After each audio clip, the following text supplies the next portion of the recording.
Olá a todos, me chamo Isabela Batista, sou aluna de iniciação científica no Laboratório de Interação Tripanosomáticos e Vetores e vou apresentar o trabalho intitulado O papel de espécies reativas de oxigênio mitocondriais na modulação do metabolismo energético induzido pela molécula de M em Trypanosoma cruzi, realizado sob orientação da professora Márcia Paz. Trypanosoma cruzi é o agente etiológico da doença de Chagas e, segundo o boletim epidemiológico do Ministério da Saúde, no Brasil, mais de 1 milhão de pessoas estão infectadas com esse protozoário.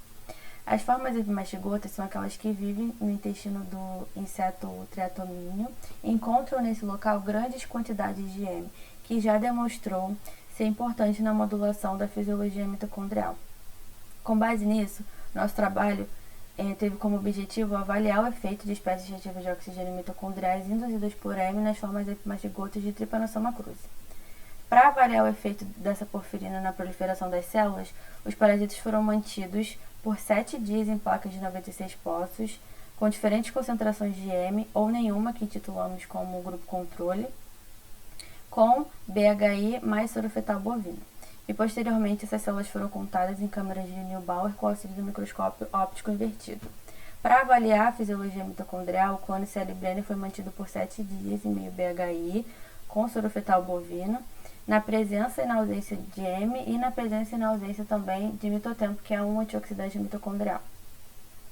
Passado esse tempo, as células foram levadas então para o aparelho oxígrafo e as taxas de consumo de oxigênio foram mensuradas antes e depois da adição de moduladores mitocondriais.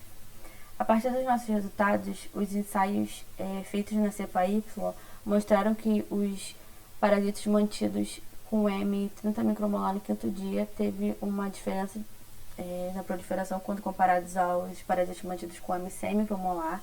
Já os parasitas mantidos em 100 micromolar cresceram mais do que o controle no quinto e no sétimo dia. Verificamos então se o mesmo ocorreria com o clone C-librene. Em ambas as concentrações de M, as suas células tiveram maior crescimento que o controle. E com isso, a concentração de 30 micromolar foi utilizada para os experimentos posteriores. No que diz respeito à respirometria, os parasitas cultivados na presença de M antes da adição do FCCP, que é um desacoplador da fosforilação oxidativa, tiveram um consumo de oxigênio ligeiramente maior do que os que não foram tratados. E apesar de não haver diferenças estatísticas, um perfil de maior consumo de oxigênio mitocondrial em células tratadas com M foi visto. Isso é explicado uma vez que sem substratos exógenos, como a glicose, as células tratadas com M consomem mais oxigênio. Na figura 4A, quando desafiadas com mitotempo por 7 dias, as células mostraram uma alteração na taxa de consumo de oxigênio, também quando em contrato com o mitotempo e com a porfirina. E o mesmo foi observado aqui na figura 4B, quando os parasitas foram mantidos em contato com o mitotempo por apenas 30 minutos, uma vez que a capacidade máxima de transporte de elétrons tende a ser maior nas células mantidas com o M e com o mitotempo.